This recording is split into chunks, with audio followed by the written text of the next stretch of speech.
Hoje você vai aprender. Hoje nós falaremos sobre o domo celeste, sobre o firmamento e sobre uma lenda nórdica que às vezes até faz sentido na cosmologia dos hebreus. Nós iremos falar sobre a batalha entre deuses, que foi a versão nórdica sobre o dilúvio. Assim como o mundo foi inundado por águas primordiais, sobrevivendo apenas a família de Noé, existe uma versão alternativa a essa história, né, na cultura nórdica, e nós vamos falar sobre esse assunto. Curioso fato que na versão alternativa muitos dados se cruzam e muitas coisas são confirmadas. Então, se você quer saber sobre esse assunto, tenho certeza que o vídeo de hoje vai trazer para você assim aquele deleite de sabedoria. Peço para você que acompanha o meu trabalho para você deixar o seu like, para você compartilhar esse vídeo com seus familiares e amigos e verificar a sua inscrição. Você gasta apenas um minutinho deixando o seu like, compartilhando esse vídeo, mas isso ajuda demais a divulgar esse projeto, tá bom? Pois bem, senhores, nós vamos falar sobre o firmamento. E existe uma lenda nórdica, onde fala que Thor, que é o deus do trovão, rachou o domo celestial de tal maneira que até nos dias de hoje você consegue ver. Nós já vamos falar sobre esse assunto aqui. Primeira coisa que é extremamente importante é você lembrar que nós estamos falando de uma cosmologia bíblica, cosmologia celta, cosmologia nórdica. Nós estamos falando de uma cosmologia de 2, 3 mil anos atrás. E não na cosmologia atual. Então, para você entender todo esse contexto, você precisa colocar na sua cabeça que nós estamos falando de uma cosmologia que tem mais de 2, 3 mil anos. Era o entendimento que se tinha sobre a Terra, o céu e o universo naquela época, tá? Não estou dizendo que é certo ou que é errado. Estou dizendo que era a visão de povos primitivos há 2, 3 mil anos atrás. Eu acredito. Vou ser honesto com você, eu acredito. Para mim é muito mais solvente entender dessa maneira do que das maneiras das piruetas que a ciência tenta me mostrar.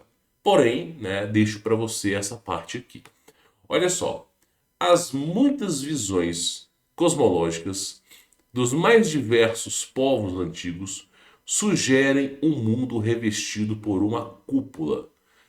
Todas essas culturas e tribos sabiam que o nosso sistema estava fechado, protegido por um domo, por uma cúpula, como em Gênesis capítulo 1, versículos 6 a 7, conhecido como firmamento que separa as águas de cima das águas de baixo.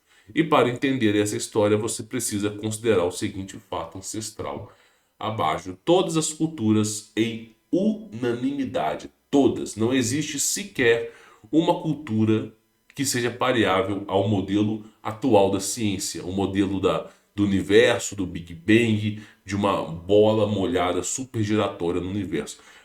Todas as culturas primitivas, elas se baseiam exatamente nas imagens que eu estou te mostrando aqui, tá? Onde você tem um lugar que é protegido, impenetrável, né? E nessa região ela é ministrada por entidades, deuses e anjos, tá? Dessa maneira é a maneira que todas essas culturas primitivas enxergavam o mundo. Pois bem, nós iremos falar aqui sobre o que aconteceu com o domo celeste, tá? No hebraico, o termo raquia dá o entendimento para algo firme e sólido, forjado ou martelado pelo fogo. Lembra que a Bíblia, quando se fala de ferro na Bíblia, se fala de tecnologia. Quando você pega o hebraico, você pega lá, pô, falando sobre ferro. Que naquela época construiu-se uma estátua de ferro. Quando você pega a palavra ferro na Bíblia, ela dá um entendimento que pode ser algo construído por ferro, um metal, assim como espada, escudo, armadura, mas principalmente se trata do âmbito tecnológico. Então falou de ferro na Bíblia, fala do âmbito tecnológico. E falou de fogo na Bíblia, muitas vezes se fala de algo que é semelhante ao plasma, tá? Então, olha só, no hebraico, o termo raquia dá o entendimento para algo firme e sólido, forjado ou martelado por fogo, semelhante a um ferreiro moldando uma espada, através da sua forja e martelo. Algumas interpretações sugerem que a representação de fogo na Bíblia simboliza o eletromagnetismo e o plasma. E nós vamos conferir agora, olha como é que faz total sentido, tá? Em Jeremias, capítulo 23, versículo 29, é dito o seguinte: porventura, isso é Deus falando, tá? Porventura, a minha palavra não é como fogo? Olha só que coisa interessante. Diz o Senhor, é como um martelo que despedaça a pedra. Pensa comigo, como seria uma palavra que seria como fogo? Aí eu preciso dizer uma coisa para você. Primeira coisa importante: nós vivemos um universo eletromagnético. O Sol não é uma bola pegando fogo no espaço.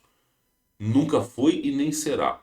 O Sol ele é elétrico, eletromagnético. Então o que acontece? Como é que você consegue absorver a energia do Sol se simplesmente ele fosse uma bola de fogo? Não teria como, irmão. Não existiria painel solar nessa história.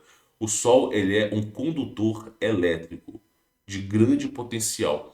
Então, se fosse possível de você chegar próximo do Sol, você não veria labaredas de fogo. Você não pegaria o seu queijo coalho e botaria ali para assar o seu marshmallow.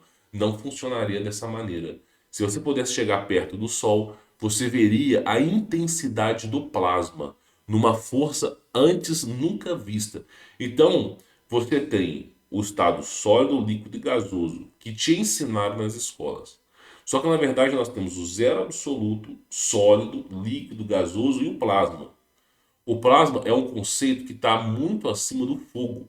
Quando você liga o seu fogo no fogão e sai aquelas labaredas, aquilo ali ainda assim está no estágio muito inferior ao plasma. Então a intensidade que se encontra o Sol é uma intensidade muito maior, tornando aquele objeto um objeto extremamente condutor elétrico. O Sol ele é um condutor elétrico de grande potencial, ok? Então, segundo o Nikola Tesla, tudo que existe nesse universo é elétrico. Tudo vibra, tudo tem sua frequência, tudo está relacionado a uma matemática, número pi, a regra de ouro, proporção áurea, tudo está relacionado a uma vertente que, se você for analisar, o universo ele é eletromagnético. Essa é a grande e singela verdade. Você pode pegar qualquer experimento que você vai ver que tudo está relacionado ao eletromagnetismo, tá? E aí o plasma não é diferente. O plasma não é diferente. Então, quando Deus ele fala, da boca dele sai fogo. O que isso quer dizer? Isso é um entendimento no passado. Quando ele pronuncia, quando ele verbaliza, o plasma que criou tudo, né? Ele sai como rajada. Então, em Gênesis, quando se é dito faça-se a luz, quando o Criador falou, a primeira palavra da criação do mundo, quando Deus falou faça-se a luz, essa verbalização, dali já começou a sair o plasma. E do plasma começou a se criar. Inclusive, todos os elementos da tabela periódica, todos os elementos da tabela periódica, você consegue criar com plasma.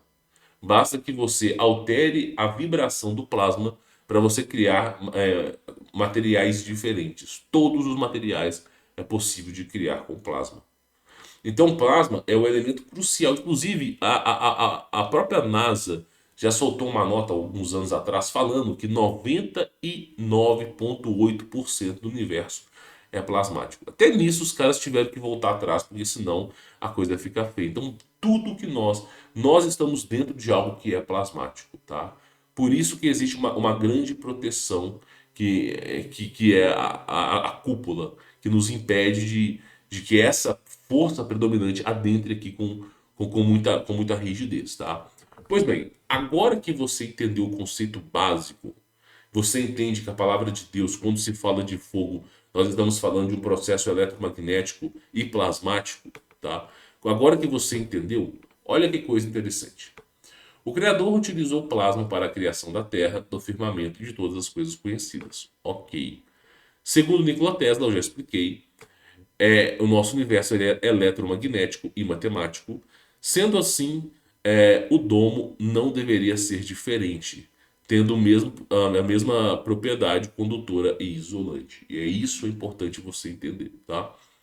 O domo, ele é um isolante. Primeira coisa, o domo ele é feito de... Eu vou explicar. Ele é um vidro. Vamos colocar da maneira mais simples. O domo é um tipo de cristal, um tipo de vidro. Se você pegar um vidro, o vidro ele é condutor elétrico, a areia ela é condutora elétrica? Não, ela é isolante. Ela está nos isolando. E aí você começa a entender que o domo, justamente, ele é um isolante elétrico. Para quê? Para preservar o que está aqui dentro de não ser fritado pelaquilo que está lá fora. Tá bom? Então isso que é importante você entender. O corpo, a composição do corpo humano não é preparada para sobreviver ao plasma que se encontra fora da Terra. Tanto é que o próprio Messias mesmo disse que uma vez que você for salvo, você herdará um novo corpo, muito mais belo, abençoado do que esse corpo aqui. E ele mesmo disse, semelhante a dos anjos. Talvez não seja como o dos anjos, mas é semelhante. Por quê?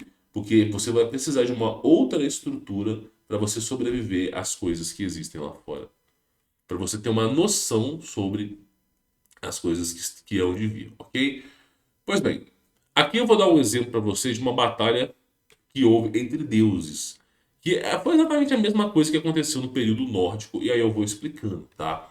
Olha só, antigas civilizações falaram que os deuses, toda vez que eu falar deuses aqui, pessoal, está relacionado a anjos, a seres divinos e celestiais, a qual os humanos, por não terem a compreensão, acabavam atribuindo o fator divino, o fator de Deus, mas muitas vezes eram anjos, muitas vezes eram outras coisas, tá? Antigas civilizações falaram que os deuses batalharam no céu, onde houveram fortes raios, relâmpagos, trovões e pedras de Saraiva. Essa cultura está presente até mesmo no período renascentista.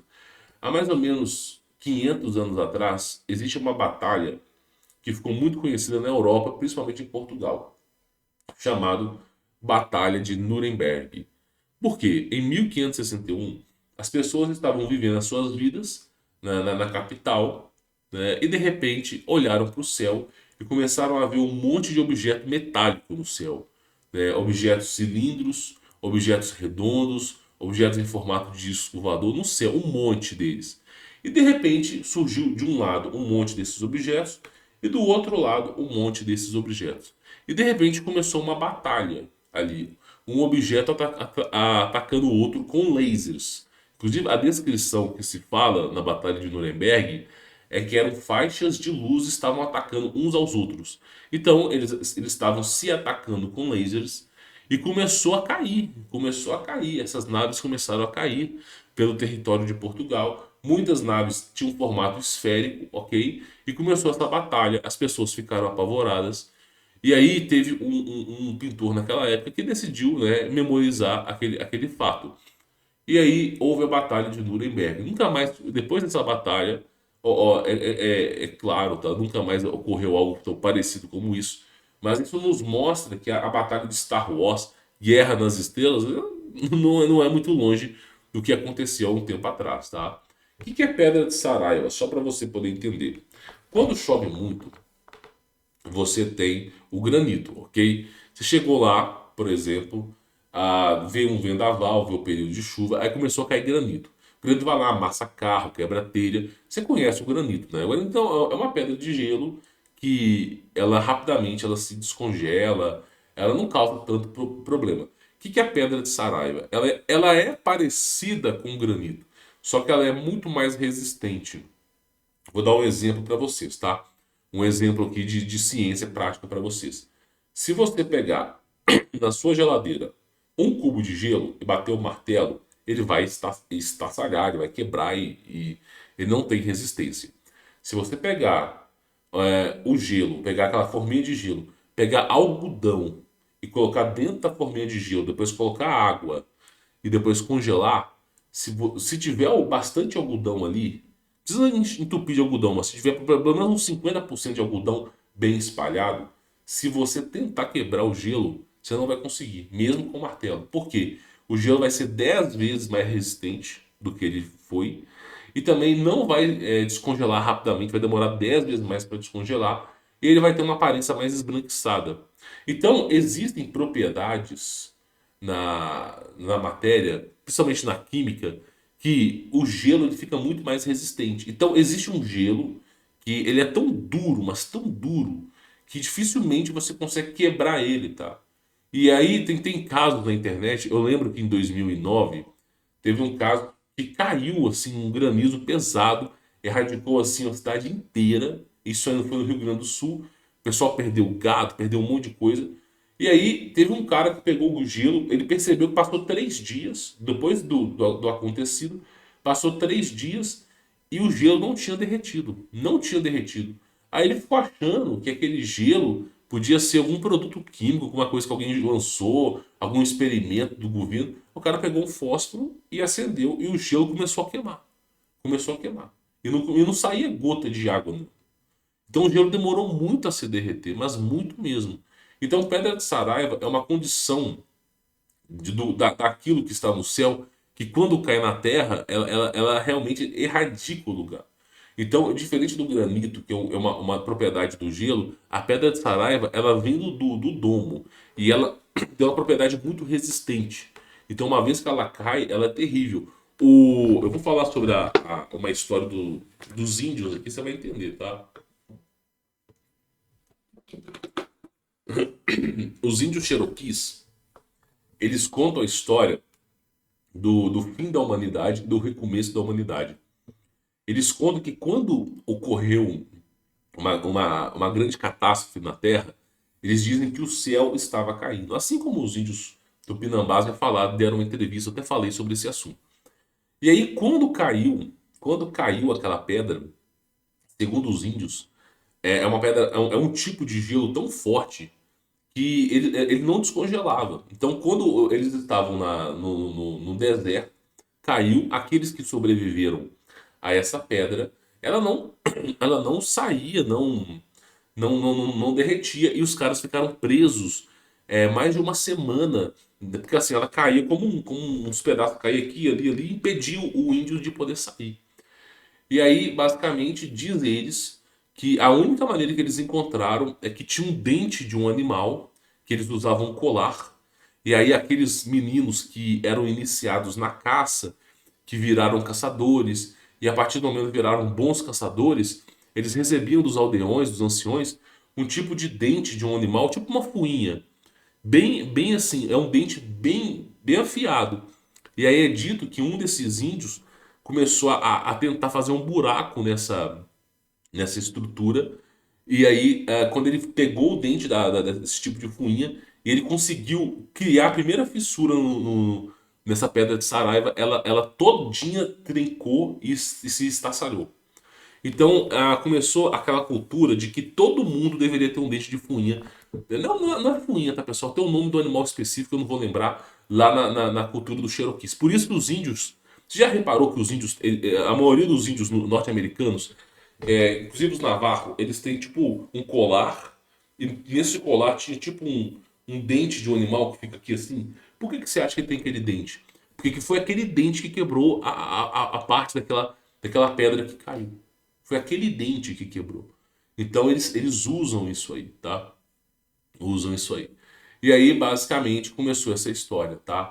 Então é mais ou menos nessa perspectiva que né, o que está no céu. É muito resistente. Na cultura nórdica, existe uma lenda sobre Thor e seu Mjolnir, que é um poderoso martelo de raio capaz de quebrar o céu.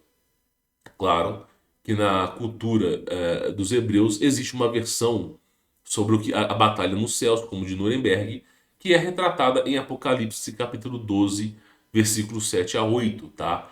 E houve batalha no céu. Miguel e seus anjos batalharam contra o dragão. Batalha no céu, olha só. Miguel e seus anjos batalharam contra o dragão e batalharam o dragão e seus anjos, mas não prevaleceram, nem mais o seu lugar se achou nos céus. Então, não só a cultura dos hebreus, mas todas as culturas falam sobre uma batalha celestial. E aí entra o que eu acho que é o mais interessante de falar aqui, que é sobre a questão do firmamento, tá? O que é o firmamento? Eu vou mostrar agora para vocês aqui, só para vocês poderem entender, tá? Eu vou colocar aqui Via Láctea, só para vocês entenderem aqui, tá? Vou pegar essa imagem aqui, eu quero uma imagem mais fácil de você entender. Quando você olha para o céu, né, se você tiver um dia que não tiver empoeirado, uma noite bem iluminada, bem estrelada, dependendo de onde você está no mundo, você consegue ver a Via Láctea. O que é a Via Láctea? A Via Láctea nada mais é, escute bem o que eu vou te falar, nada mais é do que uma rachadura no domo. Uma rachadura no domo. A cultura nórdica diz que através da batalha de Ragnarok, Thor ele guerreou com outros seres celestiais. E o martelo de Thor foi capaz de fazer a rachadura no domo, tá? Você tem que lembrar que no período pré-diluviano, os seres humanos, eles eram gigantes e eles tinham uma alta tecnologia, portais, atravessar portais era uma coisa comum, tá? Então assim, você imagina o nível tecnológico que era no passado. E aí houve guerra. E aí essa rachadura é retratada como o martelo de Thor, tá? Então várias culturas têm essa questão. Existe uma versão alternativa à cultura dos hebreus, eu já vou falar sobre ela aqui também, que fala, é a versão dos suméricos, ok?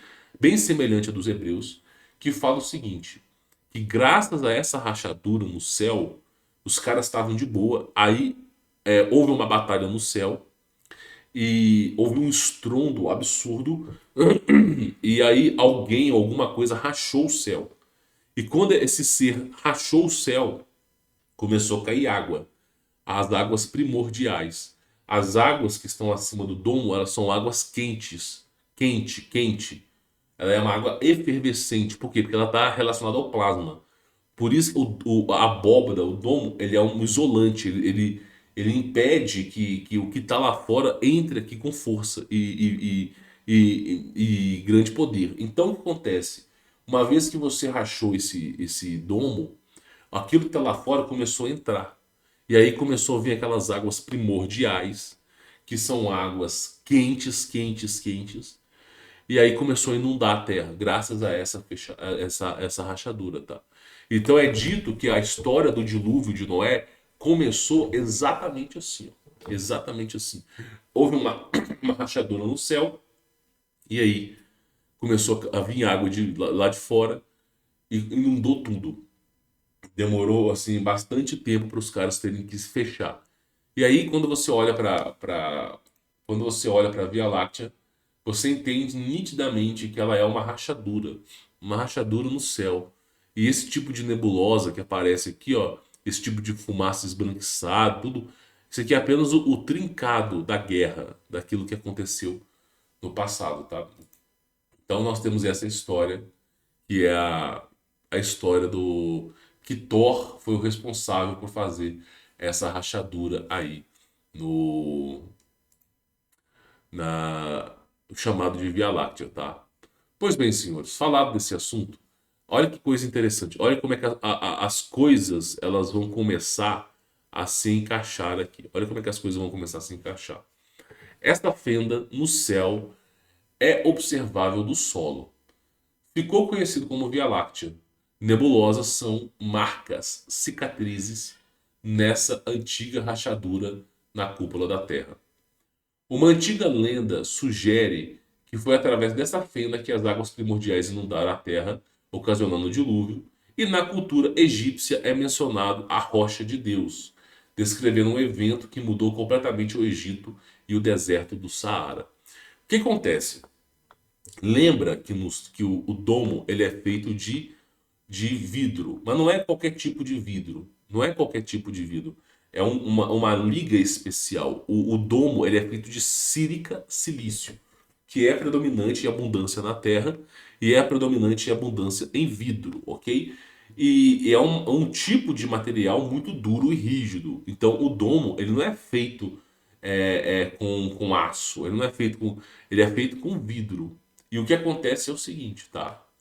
Esse tipo de vidro, quando ocorreu batalha, essa batalha entre deuses, a parte desse vidro, que é a Via Láctea, ele se transformou rapidamente em areia. E aí caiu-se areia na região onde você conhece como o Egito, tá? Então, assim, é dito que o Egito, antigamente, ele era verde. O Egito tinha grandes lagoas, grandes rios, um grande oceano, ok? O Egito, ele era uma floresta tropical, não tinha deserto, não existia o conceito de deserto. Então era um lugar com abundância, com árvores frutíferas, e por conta dessa batalha, rapidamente começou a cair areia nessa região. E aí o Egito, que em outra hora era um lugar com água, com virtudes, passou a virar um deserto. Passou a virar um deserto. Então, a história do Egito que nos é contada é que boa parte de toda a parte dali da Mesopotâmia virou areia por conta disso. Aí você tem uma região que é Israel, que está assim, basicamente circundada de areia. Tu pega lá a região do Mesopotâmica, circundada de areia. Tu pega o Egito, circundado de areia. Então, graças àquela rachadura, transformou-se aquele vidro em areia. E aí eu te faço uma pergunta para você que tá me assistindo aqui. Como é que você acha que faz vidro? Como é que você acha que faz vidro? É justamente com areia, só. Você produz vidro através de areia. E por que não o processo reverso em contato com o plasma? Lembra que o plasma ele transforma qualquer matéria em plasma. A propriedade do plasma é uma propriedade que vai muito além da compreensão humana. Muito além. Qualquer matéria, todas as matérias foram criadas pelo plasma. E por que não transformar o vidro em areia novamente? Né? Que é o que aconteceu. Então, desertos possuem grande quantidade de areia e a composição da areia é quase totalmente composta de dióxido de silício. Há extensões enormes de areia vitrificada ou vidro no deserto do Saara. Cara, quantas vezes que não tem vídeos de uns caras andando no deserto do Saara, aí eles tiram um tipo de pedra esquisita cavam um buraco no chão, encontram um tipo de pedra esquisita, que na verdade é o quê? É um tipo de areia vitrificada ou vidro no deserto do Saara, que cobre, por exemplo, as extensas regiões do Egito, tá? Aí entra uma coisa que é importante a gente falar aqui. A Terra é uma grande usina geradora de energia elétrica, segundo o Nikola Tesla e a sua teoria de energia Parará-Pururu Coelhinho da Páscoa Livre, né? Sendo assim, necessita de um isolante e um semicondutor, que é o domo de silício, que tem a sua origem em areia, para que a energia não se dissipe sem controle para todos os lados. Fora do domo você tem a predominância do plasma. Dentro do domo você tem a predominância magnética da Terra. O isolante ele funciona justamente para impedir que essas frequências criem perturbações. Imagina só se não tivesse um domo. Vamos supor que não tivesse água, tá? Vamos supor que não existisse a água primordial que está acima de nós. A gente ia ficar vendo raios o tempo todo, trovões e todo tipo de coisa. E aqui, a energia na Terra, que é produzida na Terra, ela se mantém de forma isolante. Se você pegar a energia da Terra e começar a dissipar para o universo, você não vai ter um motor perfeito. O que é um motor perfeito? Pô, você tem lá a planta, ela se nutre da terra. Aí depois o coelho se nutre da planta. Aí a águia se nutre do coelho. Aí quando a águia e o coelho morrem, eles viram adubo para as minhocas. Aí gera uma cadeia alimentar que volta de novo para a terra. Então existe um ciclo que vai para a terra. E também existe um ciclo energético que faz a mesma coisa. Se você começar a produzir energia, mandar para fora e ela não voltar, você vai pegar toda a estrutura da Terra e vai fazer com que a Terra fique fraca. E outra coisa importante, sempre que você quiser analisar o que é a Terra, e aqui eu vou falar de novo, sempre que você quiser analisar o que é a Terra, lembra que o corpo humano, vós sois deuses. O corpo humano, ele faz referência à Terra, ao universo e a Deus. E a Terra aconteceu o seguinte, quando Adão e Eva, eles pecaram, Deus expulsou eles do Jardim do Éden e colocou eles em outra região, tá? E aí começou-se uma peregrinação pela busca da vida, né? Da verdadeira vida. Se você analisar o que é o mundo hoje, nós temos o planeta Terra e nós temos um domo que impede nós de sairmos, impede alguma coisa de entrar, ok? Se você analisar o corpo humano, quando você tem, vamos supor, você está lá trabalhando com martelo. Você está trabalhando com martelo. Aí, de repente, um tipo de ferpa, um tipo de fio, um fio de metálico, ele entra no seu corpo. Você sente uma dor, mas você não imagina que um pedacinho de fio entrou no seu corpo. Aí, esse fio que entrou no seu corpo, ele é uma presença alienígena. Por quê? Porque ele não faz parte do seu corpo. Então, o seu corpo ele vai começar a enviar informações, vai começar a botar a primeira linha de frente, que são os anticorpos, para poder combater aquele fio. Só que o corpo ele não vai expulsar o seu fio na hora. Ó, vamos embora aqui. Não. Na grande maioria das vezes, ele vai encapsular aquele fio. Ele vai encapsular aquele fio. Vai gerar uma cúpula dura, uma cúpula dura. E aí, através dali, da cúpula dura, ele vai tentar dissolver o fio, né? E reduzir o tamanho da cúpula. Ele vai tentar isso. Aí vai começar a tentar dissolver o fio e reduzir o tamanho da cúpula. Se ele não conseguir, aí ele vai começar a tentar expulsar, levar esse problema para a superfície da pele para virar um tipo de espinha, de furúnculo, esse tipo de coisa. Ou talvez ele já deixe a ponta do fio de tal maneira que você aperte e já saia. Eu uma vez entrou um espinho dessa grossura no meu dedo do meu pé e eu não consegui tirar. Aí teve um dia que eu só bati a mão no dedo assim, ele pulou para fora. Então existem maneiras que o corpo vai trabalhar. Mas principalmente quando você tem um objeto anômalo dentro do seu corpo, ele vai fazer o quê? Vai fazer um encapsulamento. E o que é a Terra? A Terra é um encapsulamento. Nós temos aqui os anjos caídos, que são maus por natureza, e nós temos os seres humanos, que se deixar, as maiores barbaridades são cometidas por seres humanos. Então, Deus criou um tipo de barreira, de proteção, para justamente ter o desenrolar da história e aqueles que buscarem servir ao Criador, buscarem não se entregarem ao mal, esses serão, né, eles sairão desse tipo de dom. Então é mais ou menos dessa perspectiva que funciona aí a Terra, tá? A ideia é o quê? O domo ele sempre está reduzindo de tamanho, sempre, ele sempre está reduzindo de tamanho. E aí você fala, pô, por que o domo está reduzindo de tamanho? É como o corpo humano. Ele está destruindo o seu opositor e reduzindo de tamanho. Até que ele consiga completar essa tarefa. Assim é o corpo humano, assim é a Terra, tá? Então, se você quiser analisar como funciona o corpo humano, é só você analisar como funciona a Terra, tá? Então, a Terra, ela é uma grande geradora de energia, tá? E aí entra uma coisa interessante. Eu já fiz um PDF aqui no canal. O mundo pré-diluviano é constituído de silício e não de carbono, como eu falei em aulas passadas. Isso vale tanto para o ser humano quanto para as árvores, os animais. Então, o ser humano nunca foi feito de carbono. O material mais predominante no mundo depois da água é o silício. Água e oxigênio é o silício. O ser humano ele foi constituído de silício. Inclusive, a argila ela é feita de silício. O barro, descrito na Bíblia, que Deus fez o homem do pó da terra, do barro, aquele barro ele é uma composição de sílica, de silício, ok?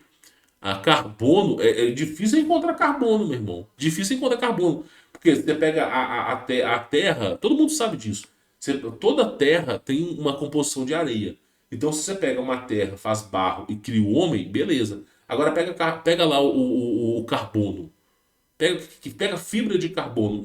Onde é que você vai encontrar fibra de carbono na natureza? Onde é que você vai encontrar carbono? Então, é um mineral que não está presente na superfície. Não é tão fácil como você imagina. Então o ser humano foi feito do barro. O barro não é carbono, o barro é sílica, silício. Tá? Então é isso que é importante você entender. Então o ser humano, a primeira versão que foi criada do ser humano, sem a intromissão dos anjos caídos, nós éramos feitos de silício, tá? Por quê? Porque o barro, ele é silício. Ele tem a composição de silício, não o carbono. Carbono é uma coisa que você dificilmente você encontra assim facilmente na natureza, tá? E aí, as árvores, elas foram feitas no terceiro dia e eram compostas por silício. Todo mundo anterior ao dilúvio possuía sua composição não em carbono como hoje, mas em silício. E essas árvores eram antenas, antenas, né? Que antigas internets do mundo. Era como se fosse. Eu vou explicar o conceito aqui, eu tenho uma aula bem detalhada sobre isso. Mas as árvores eram gigantes, eram feitas de silício e elas eram não só a internet daquele mundo, a comunicação daquele mundo, como também elas eram um HD daquele mundo. Eu vou falar, você vai entender, tá? E aí existem, claro, né, culturas nativas americanas que falam do Axis Mundi, tá? E eu vou explicar daqui a pouquinho. E os índios Cherokees retratam a grande teia da aranha-mãe, com uma comunicação invisível que cobre todo mundo. Os índios Cherokees, eles retratavam que há séculos e séculos, milênios atrás, existia uma teia de aranha invisível que fazia com que homens se comunicassem por toda parte do mundo. O que é isso? É uma internet. Você comunicar. Pô, eu converso com o cara da China. Radiocomunicação, internet, esse tipo de coisa. E os índios Cherokees falavam que existia essa conexão, uma grande teia de areia-mãe que compartilhava a informação. Existia naquele passado, tá? Existe um filme chamado Avatar que mostra exatamente como eram as árvores no passado, né? No livro de Daniel fala dessa árvore que crescia esta árvore e se fazia forte, de maneira que a sua altura chegava até o céu e era vista até os confins da terra. Então o próprio Daniel falava sobre aquelas árvores. Lembra que eu dei uma aula, eu falei sobre os gigantes, sobre os anjos caídos? Cara, tem montanhas na Terra hoje que parece que são árvores que foram cortadas. Tem montanhas hoje, tu pega imagens de montanhas que parece que eram árvores gigantes que em outra hora existiam ali, tá? No filme Avatar, os cabelos, é aquilo que eu falei, o cabelo ele é um fator vivo. O cabelo é o HD da pessoa. Ali tem um histórico da pessoa, o HD. Por que os judeus, quando você quer expurgar os seus pecados, quando você quer fazer um voto, quando você quer se livrar dos pecados, por que os judeus eles têm um protocolo para rapar o cabelo? Então, assim, tem lá a peregrinação, não, eu me arrependo dos meus pecados, o cara vai lá e rapa o cabelo. Por que o Moisés, por exemplo, quando se ganhava uma guerra, pedia para rapar das mulheres que fossem capturadas, por que se rapava o cabelo? Porque o cabelo tem a memória, tem todo o enlaço da história. Então precisava tirar. Por que o exército hoje em dia não permite cabelo e barba grande? Porque a barba está ligada à sabedoria e o cabelo está ligado ao conhecimento. Então o exército ele não quer homens pensadores, ele quer homens que cumpram as tarefas.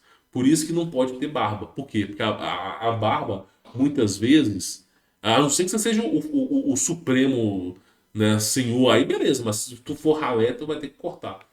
E aí eles tiram a barba. Não tô dizendo que barba é importante na pessoa, não tô dizendo nada disso. Olavo de Carvalho não tinha barba e foi um dos homens mais inteligentes do mundo.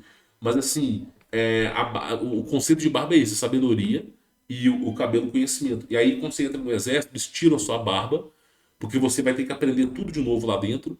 E eles tiram o seu cabelo para você não ter nenhuma premissa. Aí deixa o seu cabelo bem curtinho mesmo, no mesmo formato, para quê? Para você poder seguir ordens.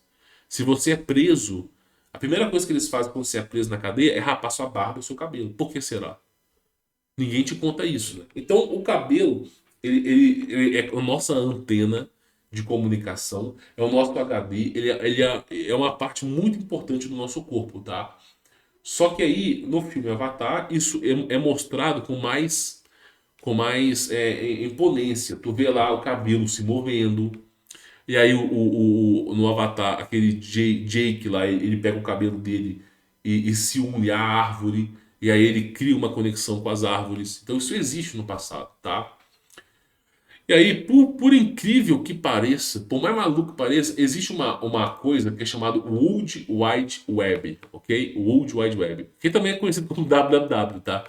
World Wide Web. O que é isso? é como as árvores secretamente conversam e compartilham informações umas com as outras. Por mais maluco que seja, por mais maluco que seja, as árvores se comunicam umas com as outras. As árvores conversam secretamente umas com as outras através do subsolo, né? E elas estão passando informações e recursos uma para a outra através de uma rede de fungos micorrízicos, ok? Significa fungos e risa significa raiz em grego, né? Uma esteira de filamentos longos e finos que conectam cerca de 90% das plantas terrestres. Os cientistas chamam esses fungos de Wood Wide Web, porque as árvores adultas podem compartilhar açúcares com as árvores mais jovens. As árvores doentes podem enviar seus recursos restantes de vida à rede para outras árvores e podem se comunicar umas com as outras sobre perigos como infestações de insetos. Então as árvores, é a coisa mais maluca do mundo. As árvores, quando elas se desenvolvem, elas começam a criar raízes para baixo, ok?